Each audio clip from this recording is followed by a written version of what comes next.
guys, welcome to my channel. I'm so excited you're here with me today. We are going to be talking about Proactiv, and I'm sure most of you have heard about this because it's been around for a while now, and it just started to get really popular when I was in high school. And I used to have really bad cystic acne, and it was not fun to go through. So of course I tried everything under the sun to help my acne issue. And I tried just multiple skin cleansers. I've been in the dermatologist. I was using everything to try and get rid of my acne. And maybe some of you can relate to that. And so of course I tried Proactiv. I mean, it's on a lot of commercials and it seems like it works really good. And so I'm like, okay, I have to give this a shot, right? So I started Proactiv, and the first 2 weeks, I was like, man, this stuff is working. I can see a huge difference in my skin. I'm finally going to have clear skin for once, right? I'm super excited about it.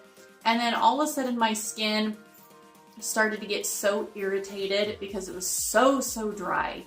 I mean, it was working at first because it was drying everything out, because it does contain a lot of benzoyl peroxide, which is great for a limited time, but if you overuse it, it just keeps drying out your skin and really actually damages the skin. So that's what was happening with me, but I kept using it because I thought, well, what the heck? I've got this huge 3-step program and it was a lot of money, right? And I've got to finish it out.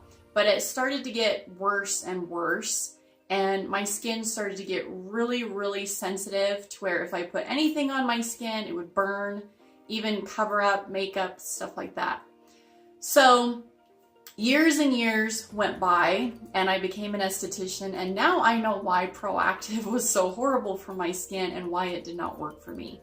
So in the long run, I spent money on this 3-piece system. It didn't work for me, and now I know why it didn't work. So I'm just trying to tell some of you on what you can look out for. If you're using Proactiv and it works for you, that is awesome. I'm so happy for you.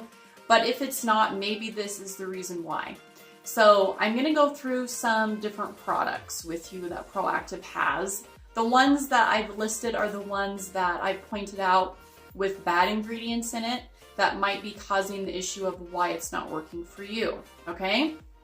So one is, first of all, they have 3 different programs now, and they only used to just have the one 3-step system, and now there's 3 different systems. So I personally like the Proactiv MD a little bit better than all the rest, and we'll get into why. But the number one is the Proactiv Plus 3-step system. So that was the first thing that they've ever come out with. And then you got the Proactiv Solution 3-step system. And then the third one is the Proactiv MD system, which that one uses a lot of adapalene, which is a retinoid, and that one sloughs off skin that way. So I kind of looked up some of the different products, and the one I did look up is the Complexion Perfecting Hydrator, and it has butylene glycol pretty high up in the ingredient list. On the EGW database, a lot of people cannot tolerate butylene or propylene glycol because it irritates their skin. So if you're using Proactiv and you're like, what is going on? I don't know what's irritating us so bad. It might be the benzoyl peroxide, because like I said, that can bother it. But it might be the butylene and the propylene glycols in it, okay? So it does have that high up on the ingredient list in this particular Complexion Perfecting Hydrator. And then it does have dimethicone, which I've talked about in my acne causing ingredients video. If you haven't checked that out, I list just a bunch of ingredients that might be causing you acne. And one of them is dimethicone, because dimethicone is a silicone. And a lot of people don't do well with silicones on the face because it traps the oil and the dirt. And a lot of silicones are in makeup and makeup primers, makeup setting sprays, and in a lot of moisturizers, believe it or not. So you have to be really careful with dimethicone. I know personally, I don't ever like to use dimethicone on my skin because I tend to break out from it, okay? So silicones in general, you just have to be really careful with. And then it also has PEGs, which is a plastic, and that's just not the greatest to put on your skin, right? And then it does have fragrance or perfume, and fragrance is not exactly going to be the best for acne. I mean, it's already irritated and it doesn't want anything else on it to be more irritated, and fragrance is going to do that. So I'm not sure why they've put a lot of fragrance in their products, but they have, so just be careful. And then the next one I looked up is the Skin Smoothing Exfoliator. That one has a 2.5 benzoyl peroxide strength, and that's pretty high up, so you want to be careful with that because over time benzoyl peroxide can really dry out and irritate the skin. And then it does have the butylene glycol in it as well, the Mythic Own, the acrylates, that's a plastic, and it does have perfume in it as well. And then the one ingredient in there that surprised me is glycolic acid. And don't get me wrong, I love glycolic acid because I've used those in chemical peels before. And it's actually the best peel for wrinkled skin, aging skin, because of its very small molecule substance. It penetrates really deep into the skin really fast, and it's really great. But when you combine benzoyl peroxide and glycolic acid together, it's just a combination for a nightmare in most people's skin, especially if you have sensitive skin and you're using Proactiv. Then glycolic acid and benzoyl peroxide do not mix well.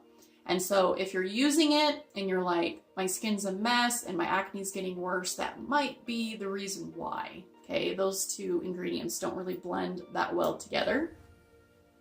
The Faline Gel, which is a retinoid, which I really like, Retin A, that is going to slough off the skin a lot. But if you just get prescription strength Retin A prescribed to you from a doctor, it's a lot better than this ingredient here, or this product here, because it has other active ingredients in it that are not good for the skin. What really surprised me is it has methylparaben in it. And so if you haven't checked out my bad sunscreen ingredients video, you really need to, because I talk a lot about parabens and how they cause cancer, and methylparaben is actually the worst one. And they have this in this Faline Gel, so that really scared me, okay?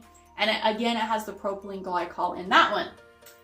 Then the Daily Control Moisturizer SPF 30, it has 3 chemical sunscreen ingredients in that one. That is not good, guys. So it has avobenzone, it has octocrylene, and octisalate.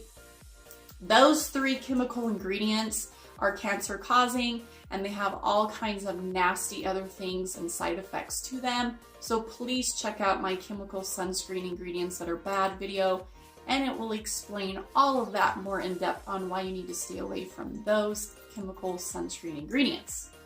Okay, and then the Revitalizing Toner has 2 parabens as well. I'm like, what the heck is going on here? We don't want a lot of parabens in our products because they cause a lot of hormone disruption and a lot of cancer causing things, and we don't want that, right? It has perfume, and they put color dye into it. They have blue and yellow to be exact.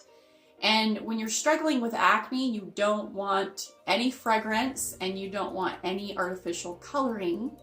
And it has blue and yellow in that toner, which is not good, okay? Going on to the repairing treatment, it has dimethicone in it. And like I said, dimethicones and silicones in general, they are known to cause acne, but you're using Proactiv to not get acne, to make your acne disappear. But it has a lot of ingredients in Proactiv that are going to cause acne. So, I don't know about you guys, but I find that kind of interesting. And then that one has 2 parabens in it, so that's not good. And it also has PEGs, which is the plastics. And the Renewing Cleanser has PEGs, dimethicone, and 2 parabens, propylene glycol, and fragrance. So I don't know about you guys, but I would stay away from Proactiv. But like I said, if you're using it and you're seeing success with it, that's awesome. Most people are going to see success with Proactiv in the first couple of weeks. And then I've heard it just goes downhill. That's what happened to me. That's what happens to a lot of my clients. And so I try and get them off of Proactiv as soon as possible. What I have found in my years of being an esthetician is that Proactiv works well if you have tremendously oily skin. So usually the most oily skin types are going to be Black and Mexican, okay, skin, because they're always oily. So in that case, and with me saying that, Proactiv might help you out. But if you don't have tremendously oily skin, then it might be too much for you with stripping the oils down, okay? Like I said, it's all about balanced skin in order to have beautiful skin, okay? If you irritate your skin over and over with a product like benzoyl peroxide, you're over exfoliating it every single day, morning and night, and that is not good for your skin and you're not going to see results. So you want to make sure that you balance your skin out and you don't make it mad with fragrance that you don't need and color dyes that you don't need at all, okay? So hopefully this helped you out in deciding whether or not you want to try Proactiv or getting off Proactiv if you're on it now. And just know that more natural products are going to help the skin a lot better. Maybe not for everyone, but I know personally with my acne, you know, transformation and journey, I definitely think that me going a little bit more natural with things with my skin has helped my skin the most. So I hope this helped you guys out. You know, please share it with someone that you know is on Proactiv so that you can help them out with maybe getting off of it or trying something new. And if you liked this video, please give it a thumbs up. I would love if you subscribe to my channel, and I will see you guys next time.